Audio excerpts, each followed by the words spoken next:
नमस्कार आप सभी को। मैं पिंटू दुबे क्लासेस में आपका स्वागत करता हूं। Welcome to all of you once again on your favourite channel Pintu Dubey classes. My name is Pintu Dubey and today we are going to read about the past indefinite tense. First, I would like to thanks to all of us. पहले तो मैं आप सभी का धन्यवाद देता हूं जिन्होंने वीडियोस को देखा है, और मैं आपसे गुजारिश करूंगा कि वीडियोस लंबी ज़रूर हैं, लेकिन आप अगर उसको देखेंगे पूरा एक बार तो दोबारा देखने की ज़रूरत नहीं पड़ेगी। I sure you that if you are watching just one time, no need to see that video second time, and you will find out deep knowledge about the tense, about the uses. So please, I request each and everybody to watch the video just one time without skip.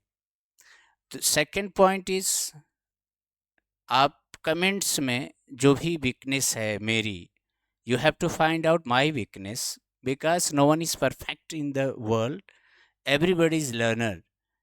ज्ञान वह चीज़ है जिसको आप अगर सींचेंगे नहीं तो इसका बगीचा सूख जाता है। तो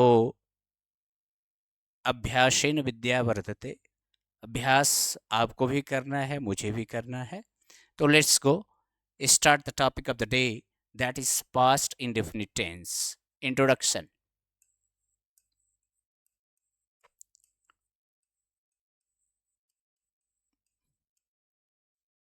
ता था, ती थी, ते थे। फर्स्ट। सेकंड, हिंदी के दीर्घ स्वर।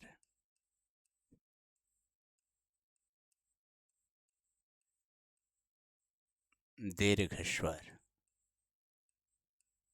दीर्घ स्वर का मीन्स जैसे वह जाता था वह गया, वह आता था वह आया। If you are find this types of translation, so don't worry, ये पास्ट इंडिफिनिट है, आपको पकड़ लेना है। रूल क्या है? बड़ा सिंपल सा रूल है इसका, आप जानते हैं, सिंगल रूल है इसमें। V2 is used in past indefinite tense with all subjects. इसमें V2 आपका यूज होता है second form of the main पर। सो फार्मूला अगर हम बनाएंगे तो subject plus V2 plus object plus other. ठीक, पहचानना आपको आ गया। वह जाता था वह गया, वह आता था वह आया। अभी जनरल वे में हम लोग चलेंगे, उसके बाद जब ट्रांसलेशन किया जाएगा, जब हम ट्रांसलेशन पढ़ेंगे तो आपको बहुत सारी नई चीज़ें मैं बताऊंगा, जिसको आप पढ़ेंगे और आगे बढ़ेंगे। यहाँ पर देखिए, मैंने एक ट्रांसलेशन लिया, लता जाती थी या लता गई, एक ही बात है, लता वेंट। ठीक, मैंने ताजमहल देखा, मैंने ताजमहल देखा। Ayesha the Taj Mahal, Ayesha the Taj Mahal. Okay, now negative. एक और ट्रांसलेशन लें, बहुत लोग पूछते हैं, जानते रहिए आप। गया, गया, गया, गया, गया, गया। वन गया इज सब्जेक्ट, वन गया इज वर्ब, वन गया इज प्लेस। तो ट्रांसलेशन आप कर देंगे, Gaya went to Gaya, Gaya went to Gaya. Don't take any kind of pressure और टेंशन, आराम से आप कर देंगे ट्रांसलेशन। निगेटिव में क्या है? निगेटिव में आपका है did not is used with all subjects. अब यहां आप देखिए डिड क्या है, did is the second form of do, did is the second form of do, did जो है उस डू का सेकेंड फॉर्म है। जब हेल्पिंग वर्ब सेकेंड फॉर्म हो गई तो अब जो मेन वर्ब होगी वो फर्स्ट फॉर्म में हो जाएगी। यानी अगर हम निगेटिव के लिए फार्मूला बनाएं तो subject plus did not plus V1 plus object plus other. ध्यान दीजिएगा यहाँ पर ये कॉन्सेप्ट आप ध्यान दीजिएगा कि अगर जहां भी डिड लगेगा, wherever you are going to use did, you have to use just first form of the main verb because did is the second form of do. Do का सेकेंड फॉर्म डिड होता है, इसलिए आप ध्यान देते रहेंगे कि जहां भी आप डिड को अप्लाई करेंगे आपको सेकेंड फॉर्म यूज नहीं करना है। क्लियर? Okay, thank you. आगे बढ़ते हैं। आगे जब हम आएंगे निगेटिव के बाद तो हमारा इंट्रोगेटिव आ जाता है।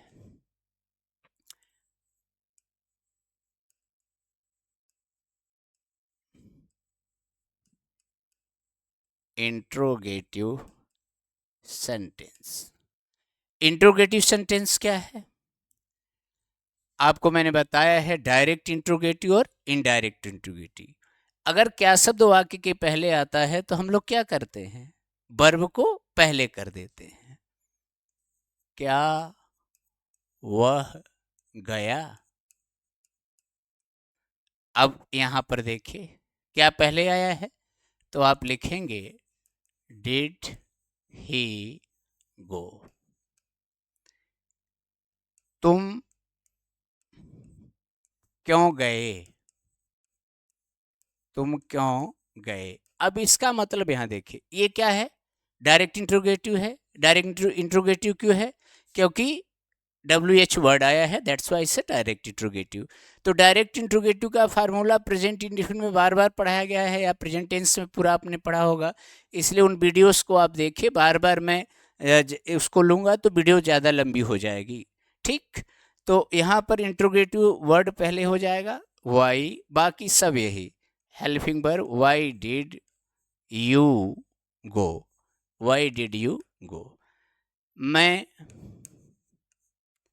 कहाँ कहाँ और कब कब जाता हूँ, मैं कहाँ कहाँ और कब कब जाता हूँ। बनाइए ट्रांसलेशन, मैंने बताया है where all and when all did, where all and when all did I go. Clear? Very good. अब एक ट्रांसलेशन और लिया जाए जो ज़्यादातर लोग पूछते हैं, कुछ लोगों की आदत होती है, तो उनके लिए ले लिया जाए। किसने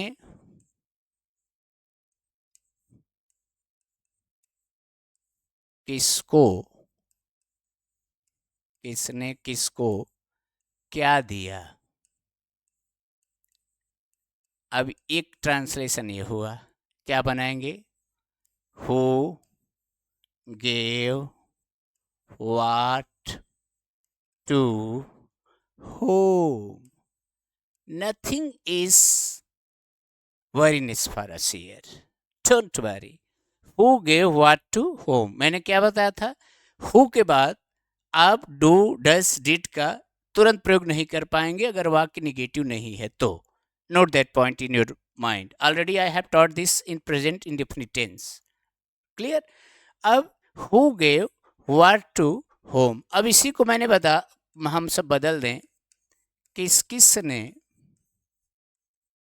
किस किस ने किस किस को, किस किस ने किस किस को क्या क्या दिया?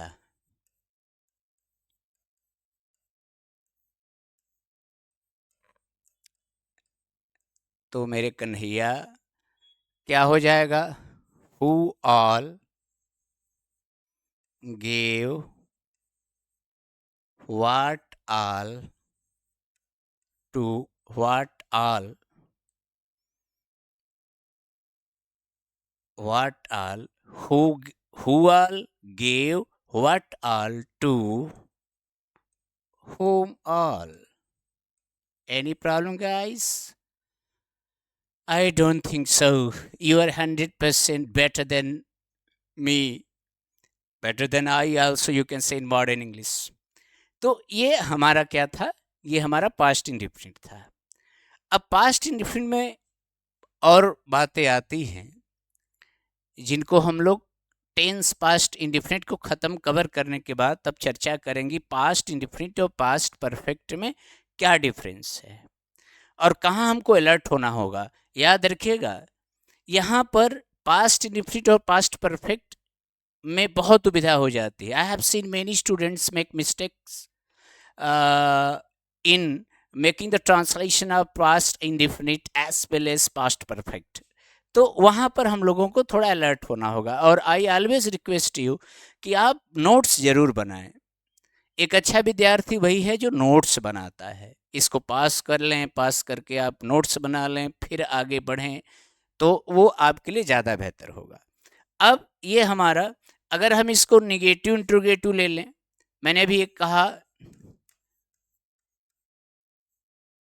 कौन आया,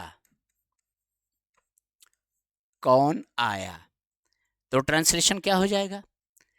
आप कभी भी गलती से, बहुत बच्चे हु डिड कम कह देंगे, नहीं, हु केम, ठीक है। लेकिन इसी को मैं कह दूं कौन नहीं आया, कौन नहीं आया, तो हम लोग कह देंगे who did not come, who did not come. Clear?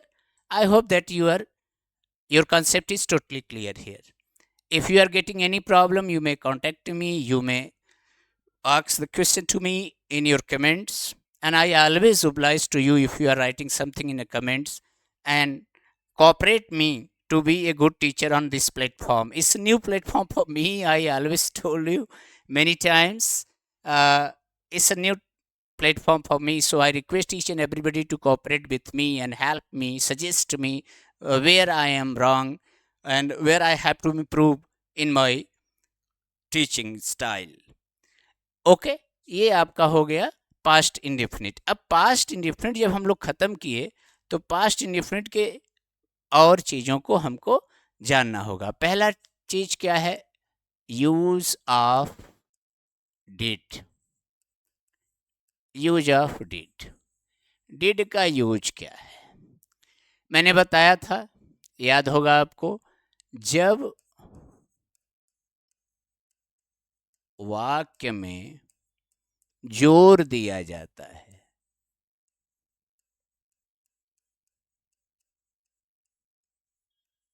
जैसे वह जाता तो था।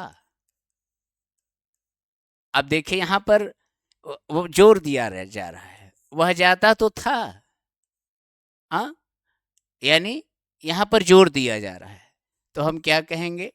He did go. लता पढ़ती तो ही थी, तो भी आपको दिक्कत नहीं है। लता डिड रीड। ओके, ये हो गया। अब use of had.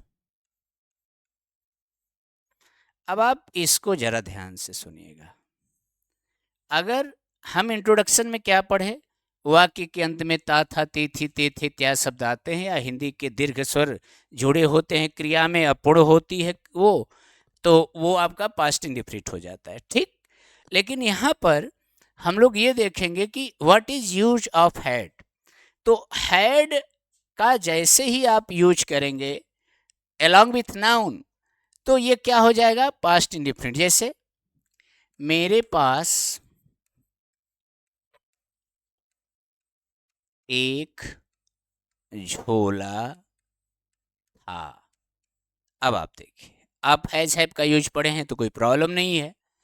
I have, sorry, I had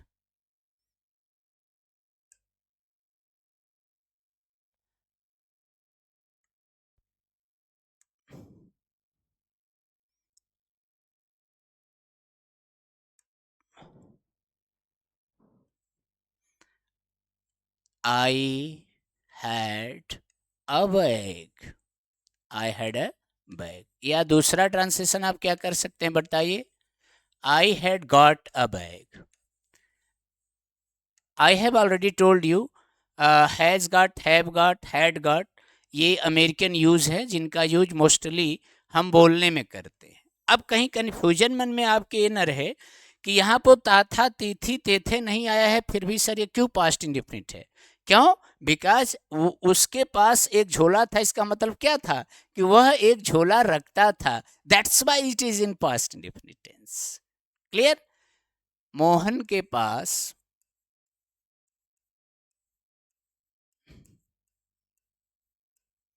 एक किताब थी, तो ट्रांसलेशन क्या होगा बेटा? मोहन हैड अ बैग, या Mohan had got a bag, Mohan had got a bag. Clear? अब यहां पर देखिए, यह नाउन है, ठीक? इसलिए आप इसको पास्ट परफेक्ट में कंफ्यूजन नहीं रहेगी, आपकी कोई भी कंफ्यूजन नहीं रहेगी। अगेन नाउ, अच्छा एक चीज यहां पर हम लेते चलें, थोड़ा सा क्लियर भी करना है कॉन्सेप्ट आपका मुझे। जैसे बहुत दिमाग से मेरी बात को सुनिएगा प्लीज। मोहन के पास एक झोला नहीं था। मोहन के पास एक झोला मान लीजिए नहीं था, तो ट्रांसलेशन आप क्या कर देंगे? Mohan had not a bag. Clear? जरा ध्यान से एकदम देखिएगा। और अगर हम इसको अमेरिकन यूज में ले जाएं तो हम कहेंगे Mohan had not got a bag. Okay? लेकिन अगर हम इसको ये कह दें, मोहन डिड नॉट हैव, यहां आप डिड लगा दिए हैं तो हैड नहीं लगाएंगे कि डिड नॉट हैड लगा दें। Mohan did not have a bag. अब जरा देखिए, आप अगर ग्रामर को अच्छे से जानते हैं तो फिर एक बार ही पढ़ना है। You don't need to see the videos again and again, again and again. No way. Just see the video one time and make your concept clear. Okay? So, यहाँ पर इसका अर्थ क्या है? इसका अर्थ आप जानते रहिए। अगर मैं आपसे ये ट्रांसलेशन पूछूं कि मोहन के पास एक किताब नहीं थी, न उसके झोले में न उसके घर पर, इतना बड़ा ट्रांसलेशन मैंने आपसे पूछ लिया, तो उसका यही ट्रांसलेशन है, Mohan did not have a bag at that time at his home, और ही हैड नो वे, उसके पास कोई बुक नहीं है। यानी ये क्या है? ये अस्थाई है, अभाव है, permanent lack, that is called permanent lack. आप इसको बहुत क्लियरली देखिए, वीडियोस बनाना और बहुत व्यूज आ जाएं, इसका कोई बहुत ज़्यादा एक्सपेक्टेशन मुझे नहीं है। जो भी मैं पढ़ाऊँ आप उसको अच्छे से पढ़ लें, क्योंकि आज जहाँ मैं हूँ कल कोई और था, ये दौर कुछ और है, वो दौर कुछ और था। जो मेरे टीचर्स ने मुझे पढ़ाया है मैं आप तक पहुंचा रहा हूं, और मेरे बाद आप इसको आगे लेकर के चलेंगे। तो यहाँ पर इसको आप याद रखें कि Mohan did not have a bag का मतलब ये हुआ कि ये अस्थाई नहीं है। जहाँ यहाँ पर देखिए, Mohan had not a bag का मतलब अभी नहीं है, घर पर हो सकता है, कल हो जाएगा, परसों हो जाएगा। Mohan had not got a bag मतलब सेम वही है, लेकिन डिड नॉट हैव का मतलब हो गया कि न तो उसके पास यहाँ है, न तो घर पर है, और ऐसी उम्मीद है कि नहीं होगी। ये आपका यूज हो गया इसका। I think that you don't have any problem. Very good, thank you. अब इसके बाद use of had to. Had to क्या है? बाध्यता। The subject don't like to do that but he had to. अगर subject doesn't like to do that work but he has to, काम करना नहीं चाहता लेकिन उसको करना पड़ता है, तब आप ट्रांसलेशन क्या आप करेंगे? मुझे जाना पड़ा, मुझे जाना पड़ा या जाना पड़ता था। I had to go. तुम्हें यहाँ आना ही पड़ा, तुम्हें यहाँ आना ही पड़ा। तो क्या हो जाएगा? You had to come here, you had to come here.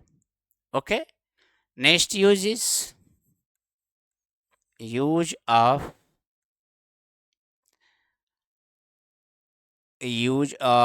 belonged, belonged to। अब बिलोंग टू का यूज कहाँ करेंगे? Present indefinite. अगर आप वीडियो देखे हैं तो कोई दिक्कत नहीं होगी। यह मेरा झोला था। ट्रांसलेशन क्या बनेगा? This bag belonged to me, this bag belong to me, या this was my bag, this was my bag. Clear? Okay.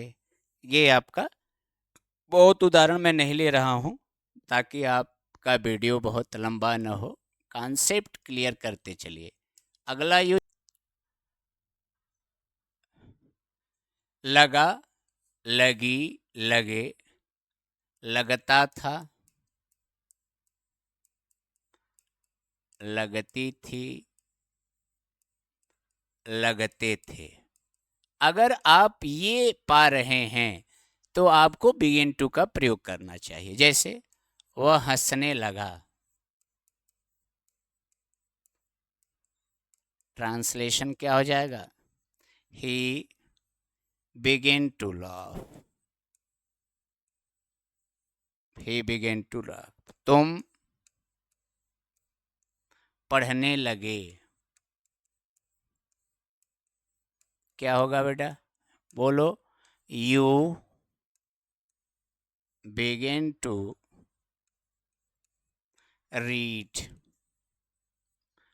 You begin to read. Clear? ये हमारा हो गया बिगिन टू का, यानी हमने हैड पढ़ा, हैड टू पढ़ा, बिलोंग टू पढ़ा, बिगिन टू पढ़ा, डिड का यूज पढ़ा। अब इसी में हम लोग आते हैं habitual action.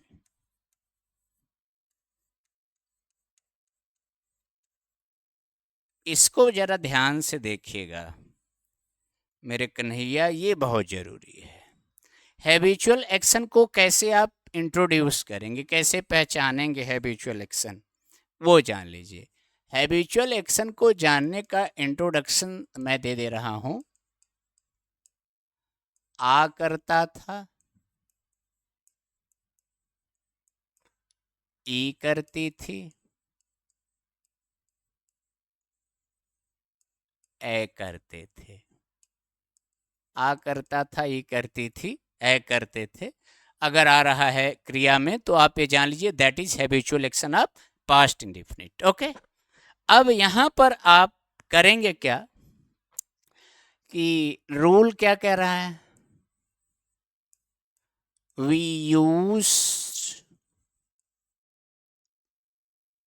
Used to are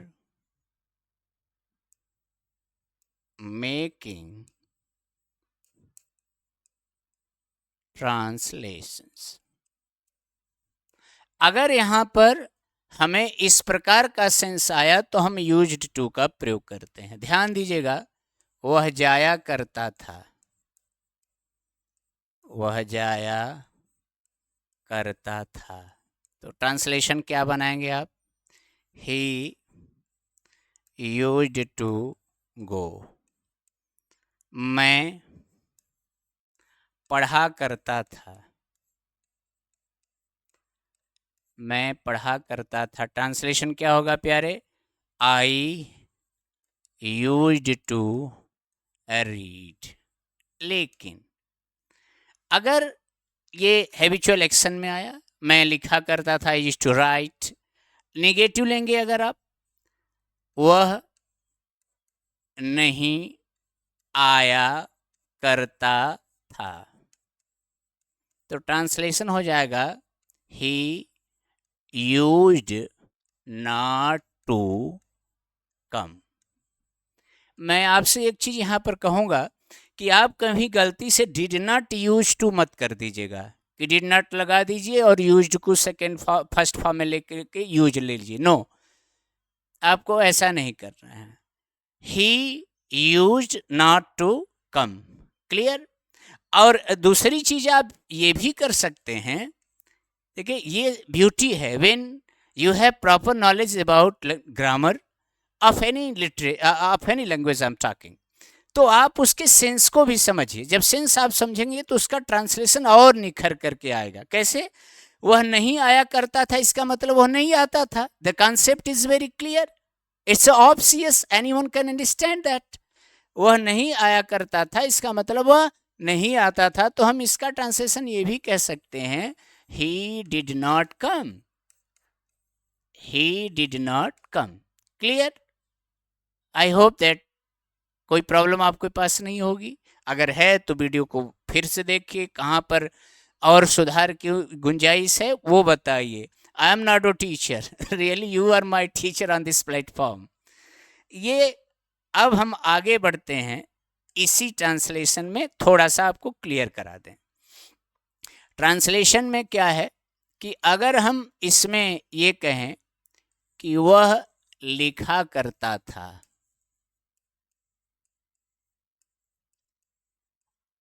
और मैं कह दूं एक और ले लूं, तो आप क्या कहेंगे, आप तुरंत कह देंगे sir you he used to right.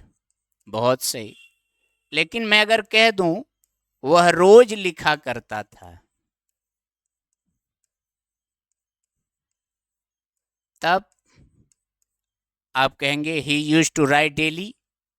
भाई according to rule you are right, but my friend you are absolutely wrong. यहाँ आप गलत हैं। आपको ये ध्यान देना होगा कि अगर एडवर्ब ऑफ टाइम आ रहा है, समय दिया रहा है, जैसे मैं मंदिर जाया करता था, I use to go to temple, और अगर मैं ये कह दूं कि मैं रविवार रविवार मंदिर जाया करता था, तब एडवर्ब ऑफ टाइम आ जाएगा। और जैसे ही टाइम आएगा तो आप यूज टू का प्रयोग नहीं करेंगे। याद रखिएगा, मैं यहाँ नोट में लिख दे रहा हूं, if adverb of time is given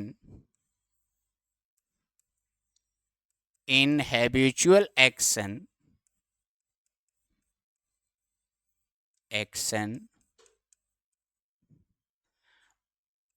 we should not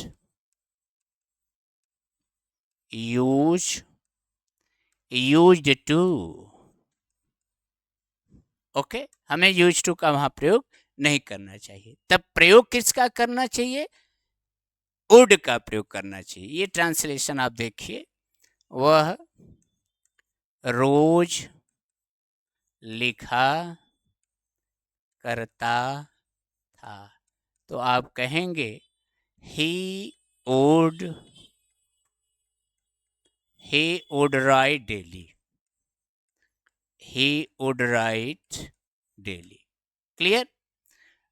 100%।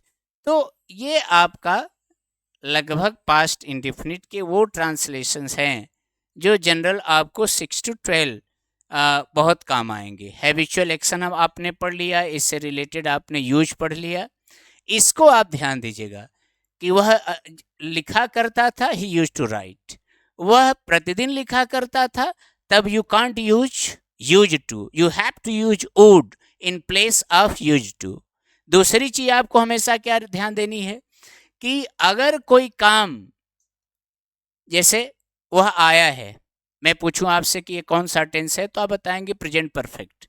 तो वह आया था, तो उस हिसाब से पास्ट परफेक्ट हो जाएगा। तो जब हम पास्ट परफेक्ट पढ़ेंगे तो और मजा आने वाला है। वहां पर हम लोग आइडेंटिफाई करेंगे कि कौन पास्ट इंडिफिनिट है, कौन सा पास्ट परफेक्ट है। इसको बहुत आप नोट कर लेंगे। एडवर्ब ऑफ टाइम अगर यूज किया गया है तो यूज्ड टू का प्रयोग नहीं किया जाएगा, उसके स्थान पर आप किसका प्रयोग करेंगे? वुड का प्रयोग करेंगे। तो I hope that past indefinite is clear. If you are getting any problem, then you may comment in section box, and I will be very obliged if you are suggesting me how to improve in videos. बहुत बहुत धन्यवाद। Thank you.